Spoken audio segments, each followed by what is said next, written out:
जी हाँ, बिल्कुल या और इसमें कोई हैरानी नहीं है क्योंकि अगर आप देखें तो शुरू से ही चाइना कोविड के आंकड़े छुपाता रहा। अगर आप याद करें तो जब दुनिया भर में लॉकडाउन लग रहे थे तो चीन की जो उनकी मीडिया है, जो स्टेट मीडिया है, उन्होंने तमाम ऐसे विजुअल्स रिलीज़ किए और ये बताने की कोशिश की कि उनकी जो वैक्सीनेशन का प्रोग्राम है बहुत ही सक्सेसफुल है और चाइना ऐसा देश है जो पूरी तरीके से कोविड को उसने नियंत्रित कर लिया है। लोगों को घरों में बंद किया गया, तमाम तरीके की बातें कही गई और अपनी वैक्सीन को दुनिया भर में बेचने के लिए चीन ने झूठ बोला, अगर आप ये कह सकते हैं। लेकिन अगर आप देखें तो ये जो झूठ है ज़्यादा दिन तक चला नहीं और पिछले 2-3 महीने से लगातार चाइना से ऐसे विजुअल्स आ रहे हैं जिसमें बड़ी संख्या में लोगों को क्वारंटाइन में डाला जा रहा है, बहुत मौतें हो रही हैं। और अब चूंकि डेली वहाँ पे आंकड़े सामने आ रहे हैं तो चाइना की काफ़ी बदनामी हो रही है और इसीलिए ये माना जा रहा है कि ये फैसला किया गया है कि जो वो डेली डेटा रिलीज़ करते हैं कि कितने लोग संक्रमित हुए, कितने मारे गए।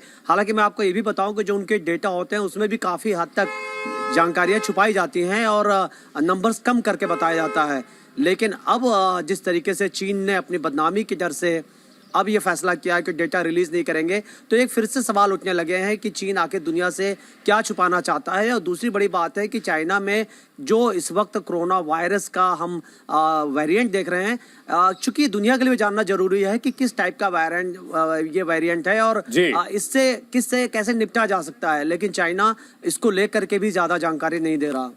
बिल्कुल, चीन की अगर बात की जाए तो जो सरकारी आंकड़े जो जारी किए जा रहे थे, मनीष आपने बिल्कुल सही बताया, वो भी कुछ हजार में थे, जबकि जो डेटा आ रहा है जो कि विश्वस्त सूत्रों से है, साथ ही साथ जो तस्वीरें वहां आ रही हैं, भयावह तस्वीरें, अस्पताल में लोगों को बेड नहीं मिल रहे हैं, अस्पतालों के बाहर लोग बैठे हुए हैं, वहां पर मास्क लगा, वहां पर उन्हें ऑक्सीजन दिया जा रहा है, साथ ही साथ जो क्रेमेटोरियम्स है वहां पर लगातार भीड़ दिख रही है, वहां लोगों को जगह नहीं मिल पा रही है। ऐसे में पहले ही आंकड़े फर्ज किए जा रहे थे, झूठे आंकड़े दिए जा रहे थे, लेकिन वो आंकड़े भी अब छुपाए जा रहे हैं। मनीष, इन सबके बीच बड़ा सवाल यह है कि भारत को सतर्क कितना रहना चाहिए और किस तरह की तैयारियां हैं भारत सरकार की? तो देखिए, भारत सरकार ने अभी से ही तैयारियां शुरू कर दी है। अगर आप देखें तो जो सबसे जो मुख्य जो तैयारी यही होती है कि सभी को जो अप्रोप्रिएट कोविड का प्रोटोकॉल है, बिहेवियर, उसको फॉलो करना है। मसलन मास्क की अनिवार्यता धीरे धीरे बढ़ाई जा रही है, लोगों को कहा जा रहा है कि वो जिम्मेदार बने और इसके साथ ही सोशल डिस्टेंसिंग जो सबसे बड़ा एक हथियार है उसको फॉलो करें।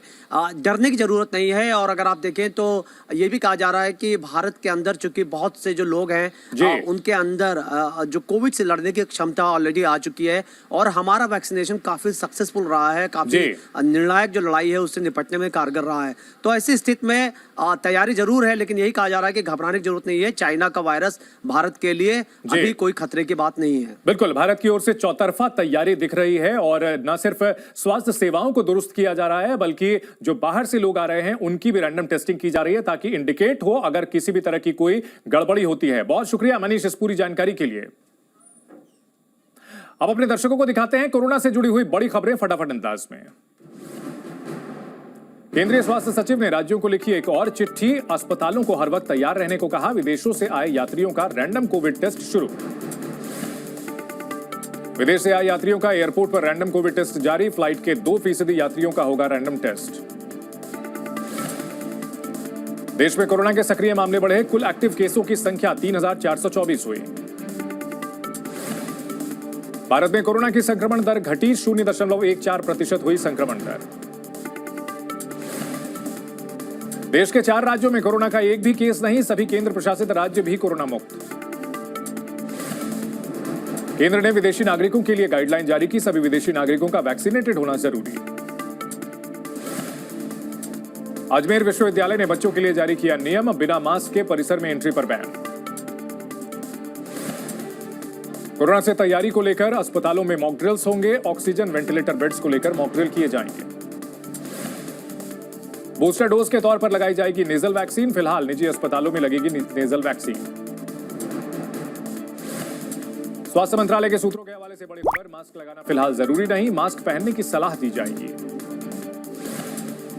महाराष्ट्र में एयरपोर्ट पर होगी रैंडम थर्मल स्क्रीनिंग, कोरोना के लिए टास्क फोर्स का गठन किया गया।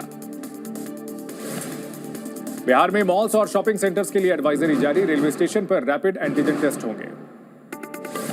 कोरोना के खतरे के बीच एम्स ने स्टाफ के लिए जारी किया निर्देश, सैनिटाइजेशन और मास्क के इस्तेमाल को कहा। कोविड को लेकर एम्स स्टाफ को निर्देश, अस्पताल में 5 से ज्यादा लोगों को इकट्ठा न होने दिया जाए, बुखार होने पर कोरोना टेस्ट करवाने के निर्देश। कोविड के बीच शिरडी साई बाबा ट्रस्ट भी अलर्ट, दर्शन के लिए मास्क लगाने की अपील, मंदिर परिसर में कोविड प्रोटोकॉल का पालन करें लोग। ताजमहल पर विदेशी पर्यटकों की स्क्रीनिंग शुरू, स्वास्थ्य विभाग ने बढ़ाई सतर्कता, चीन, जापान, अमेरिका से आने वाले लोगों पर खास नजर। आईएमए ने कोरोना वायरस के खिलाफ जारी की एडवाइजरी, लोगों को मास्क पहनने की सलाह दी। आईएमए के मुताबिक सर्दी जुकाम बुखार होने पर डॉक्टर को दिखाएं, विदेश यात्राओं से बचने की जरूरत।